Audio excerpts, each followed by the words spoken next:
Hi and welcome to this video where today I will like to show you one game that helped me win an open tournament. This topic of how to win open tournaments, well, it's a interesting one and one that I covered in my newsletter on Substack, which I invite you to subscribe to, where I gave some general advice, and I also analyzed in great depth three players who have impressed me over the years because they were consistent open tournament winners. The players in question were Grandmasters Korneev, Delchev, and Fedorchuk. So I invite you to, check that newsletter, subscribe, and then access the archives if you're not too late, because only paid members can access the archives more than 2 weeks back. So read it and hopefully you find it interesting. While in this video, I would like to share my experience of winning open tournaments. And for me, normally the scenario of winning an open event has been that I usually have a good start. I win the first several games. Then when I get to play the strong opponents, I'm solid. I play solid. I don't lose. And then I wrap up with a good finish. In fact, I think good finish is a must in an open tournament. Even if you have a lousy event in the first part of the tournament, if you finish strongly, maybe at least 1.5 out of 2 in the last 2 games, you will most likely have a good tournament. So in the game I'm about to show you happened in the last round of the Malaga Open in 2005. And this was my first tournament after a 3-month period where I very intensively studied Capablanca's games. And when I started this tournament, I kind of felt different. I kind of felt that my game has risen to a new level. And this showed because I had a really amazing event. And even though I lost a game to Pia Kramling, I think it was in the previous round, in round 8. I think I had 6 out of 7, and then I lost to Kramling. I was still leading the tournament, and in the last round I realized that actually with the draw, I will be making a Grandmaster norm.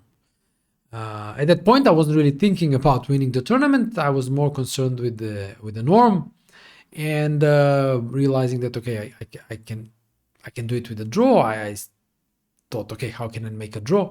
I was paired to play against the very strong Spanish Grandmaster Julian Arizmendi, and he was a Najdorf player. And I said, okay, Najdorf player, fine. I just give the bishop b5 check. I prepare some lines. I offer an early draw. Maybe I get lucky. He accepts. I get my norm, and I go home happy. Running a bit ahead, I have to say that I did get my norm and I did go home happy, but it wasn't really very smooth, as you will see. So the game was played in the morning. I hate morning games. You can check this in one of my previous videos why I hate morning games, but well, what to do? So e4, c5, knight f3, d6, bishop b5 check. This is what I prepared. Bishop d7, queen d7, short castle, knight c6, c3, knight f6, rook e1, e6, d4. This is normally considered as a drawing line for white, but as the game shows, even in the most drawish lines, there is always some play left. And here the psychology comes to the fore. If one player is determined to play for a win and the other one is just waiting to shake hands, then there is a high likelihood of the player determined to win to actually win the game. And this, well, unfortunately, almost happened in this game, as we will see. So c takes d4, d5, e5, knight e4, knight bd2, knight d2, bishop d2, and bishop e7. And here I played the move rook c1, even though let's say the more drawing move would be bishop g5, going for more exchanges. But I played rook c1 and I offered the draw. But I wasn't being naive here, because I was thinking, okay, I'm playing this very solid line. Okay, I offer a draw. Obviously, I want a draw, but in case he refuses, I still prepared a plan that at that time was still not very common or known, which I thought would give me some good attacking chances. Yeah, especially if he wasn't aware of that plan, and this actually happened. So I went rook c1, offered the draw. He declined. He castled short. I went rook c3. And after rook fc8, I went h4. So this is part of the plan which I prepared. And by here, I already had almost 1 hour advantage on the clock. Julian is a strong player, but he's very prone to time trouble. And eventually, this will be what saves me in this game. So I play h4. He plays bishop f8, and I go a3. And now I can tell you what the plan is. So a3 covers the b4 square. The rook on the third rank goes to d3 to cover the pawn on d4, which will liberate the knight from f3 to go to g5, which in turn will liberate the queen to enter the attack via g4 or h5, and later on, if possible, the rook can also swing along the third rank. So this is the plan I prepared, and at that time, like I said, it wasn't that common or that well known, and this caught my opponent by surprise. But he reacted well, and very soon I hit a roadblock. So he went b5. Obviously, this French type of structure indicates that white's play is on the king side and black's play is on the queen side. So the e5 pawn gives attacking chances by controlling this f6 square, giving space advantage on the king side, and black is trying to obtain play on the queen side because the d5 pawn controls the c4 square, and he can also advance on the queen side. So b5, rook d3, getting away from the attack by b4. He goes b4, I go knight g5, following my plan. h6, he chases me away, knight h3. Obviously, the knight goes back to h3 so that the queen can come to g4, f5, and the knight can also come to f4, h5, and exert pressure on black's king side. So b takes a3, b takes a3, and now he played a very strong move, which I did not really anticipate, and that move is knight e7. And this is the moment where I hit the roadblock. Up to here, everything was going okay. Yeah, I followed my plan, my preparation. I got this safe position where I can build up an attack if he's not careful, but he comes up with this very strong defensive idea, knight e7. And this is where I spent masses of time. I was trying to make this piece attack work with knight f4 or queen g4, but what was bothering me always was the knight coming to f5. Once the knight comes to f5, it just controls everything. h6, g7 controls g3, so there is no rook g3. It's just an excellent defensive piece. So after spending masses of time calculating and trying to make these piece attacks work, it occurred to me that actually I should prevent that knight coming from f5. So this is a good example for when deep calculation and immersion in the position leads you to a sudden revelation when you understand the essence of the position. And the essence of the position here being that that knight must not be allowed to come to f5. So instead of a piece attack, I was reluctant to make the move because it weakens my king, but it was what needed to be done, so I went for it, which is the move g4. So this is the idea. The knight should not be led to f5, but like I said, I wasn't very happy making this move because it kills off my plan of creating a piece attack with pieces on the king side, and it also weakens my king. Well, the king is not that safe anymore. For the time being, it's fine. But later on, let's say if the game opens or black manages to penetrate my position along the queen side, then my king can become weak. So rook c4, black also continues with play on the queen side, and now bishop b4. Now, it's a good move because my bishop is the worst one of the two, because it's limited by its own pawns on d4, e5, and it's now with g4 and no ideas like rook g3, bishop h6, it's not doing much on d2. So I thought it would be good if I exchange it for his own good bishop on f8, which is a good defensive piece, defending g7, but also targeting my pawn on a3. So he goes rook a8, and here, unfortunately, I commit a blunder. My initial idea was to go king g2, just improve the position of the king and avoid any issues along the first rank with some rook c1, yeah, later on. And this would have been the normal move and the move that would have kept the game in balance. But I played knight f4. I was impatient to bring the knight back into the game from the rim, missing his very strong move, knight g6. And now the knight on f4, the pawn on h4 are hanging, and the bishop on b4 is attacked. And all of a sudden, I'm ending up in a positionally lost situation. So I can't take on f8 because knight f4 comes with the tempo by attacking the rook on d3. So I have to take the knight on g6, and now he takes my bishop on b4. Now again, makes no sense. If I go back with the knight, he drops back with the bishop, and I can't really use the knight effectively. So I take the bishop, a takes b4, f takes g6. And the exchange of the light pieces just brought me a very sad and pretty hopeless position because I'm full of weaknesses. My king is worse. His is quite safe. And I have these pawn weaknesses that I cannot possibly defend long term. Yeah. So basically, with one blunder, I end up lost.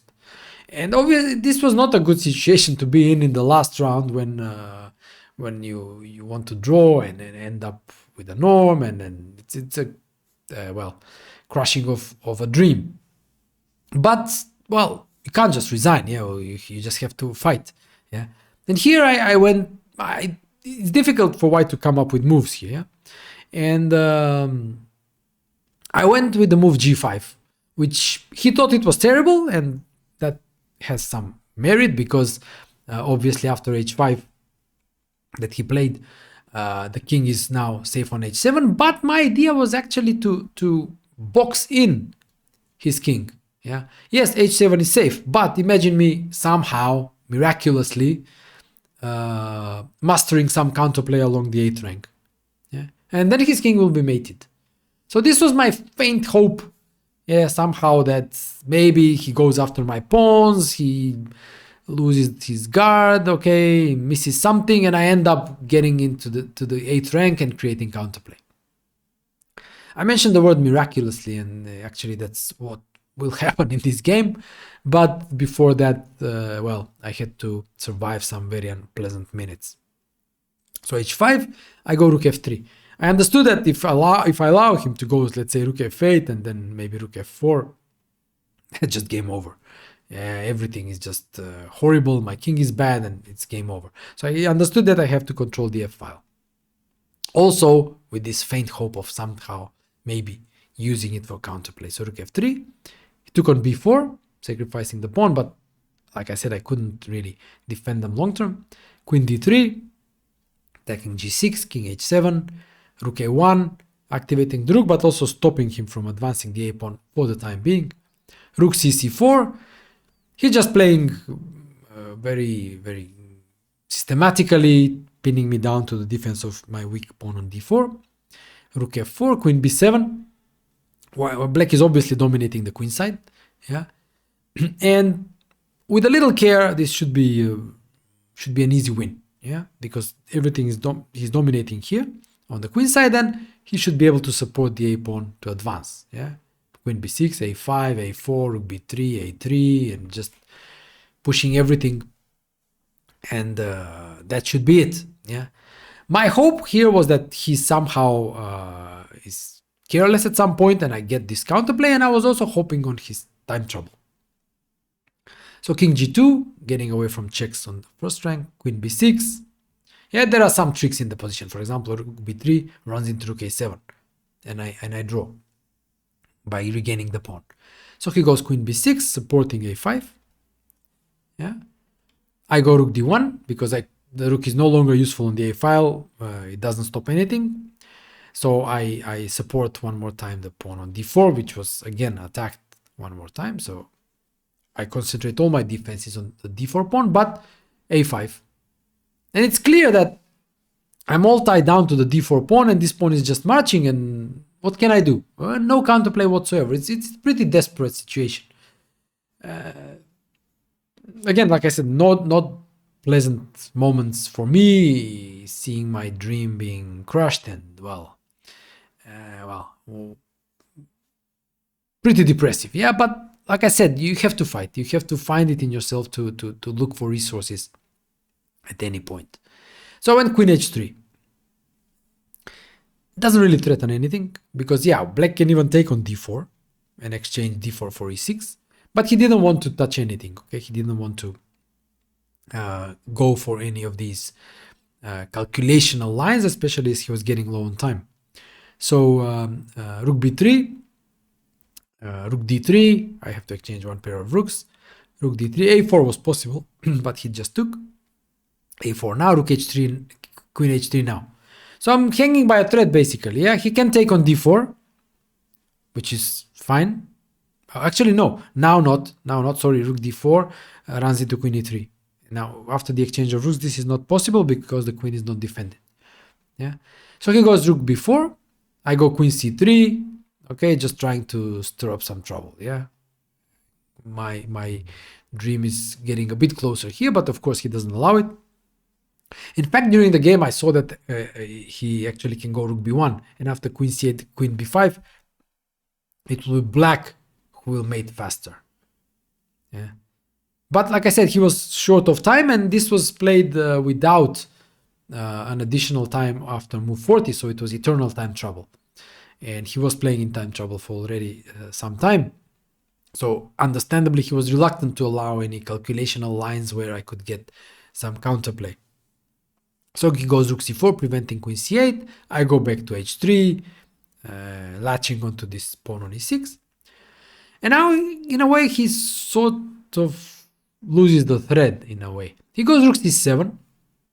There is the idea of rook a7 and a3. Yeah. And now I kind of make this active move rook f8, and I remember making a wish when making the move. And well, like I said, miraculously the wish was granted. He took on d4, which is what I was hoping for. In fact, the move queen b4 was winning. The point being that the rook cannot stay on the f file, a critical moment. The point being, as we will see in the game, when the rook moves, let's say rook e8, now take the pawn on d4, and after queen e6, queen e4 check wins the game, because f3 here will lead to a mate, because that pawn is no longer defended by the rook. And when comparing to the game, you will see the difference. So he took on d4, I took on e6, he gave that check on e4, king g3, rook c3, and f3. And here we see the point. Yeah, the pawn is defended. Yeah, and black has nothing more than a perpetual check, because my I could say hope when pushing g5 of boxing in the king on h7 finally, well, like I said, after many adventures, became reality. So in view of that threat of mate on g8, black is forced to give perpetual check. So queen e1, king h3, and he just kept giving these checks on g1 and h1, and the game was drawn. And soon enough, as I learned after the game was finished, miraculously again, my Buchholz improved significantly, and I even won the tournament on tiebreak. And this was, like I said, miraculous, because my Buchholz was actually worse going into the last round, but somehow it improved, and I won the event. So you see, to win an event, it's a difficult thing. A lot of things need to go in your favor. A lot of things have to fall in place. And also the last round game, obviously, it's very, very, very important. As you could see, I did not really play this last round game well. I came into it with this mindset that I wanted to make a draw. And thanks to this blunder, I ended up lost very quickly. The only thing I can say is that I did not give up looking for chances, and I was awarded in the end. But this is, well, not the ideal way to play a last round game in an open tournament. So I hope you enjoyed this adventure of mine in the last round of the Malaga Open, one of the events I have won in my career. Make sure you subscribe to my channel. I hope to make these videos instructive, entertaining, helpful. And it's also good to me to remind myself of these nice moments, good moments, and good memories from 2005, which was one of very nice year in my career, where I made a qualitative jump in my play. Like I said, thanks to the study of Capablanca's games for 3 months during the winter. And I will conclude here. Hope you enjoyed it. Thank you for watching, and I'll see you next time.